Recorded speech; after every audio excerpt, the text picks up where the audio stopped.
সহজ নিয়মে কট ফিতা সেলাই টিপস।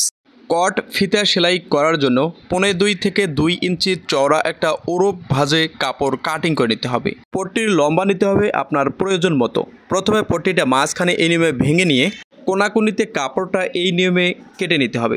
এরপর এই কোনাতে আমাদের সুতা দিয়ে টাক দিয়ে নিতে হবে। প্রথমে ববিনের এবং সুইয়ের সুতাটা এইভাবে টান দিয়ে বের করে নিতে হবে। কাপড়ের কোনাতে এইভাবে ভালোভাবে টাক দিয়ে নিতে হবে। এমনভাবে টাক দিয়ে নেবেন যেন সেলাইটা ছুটে না যায়। তো ভালো করে কয়েকবার টাক দিয়ে নেওয়ার পর আবার সুতাটা টান দিয়ে বের করে নেবেন।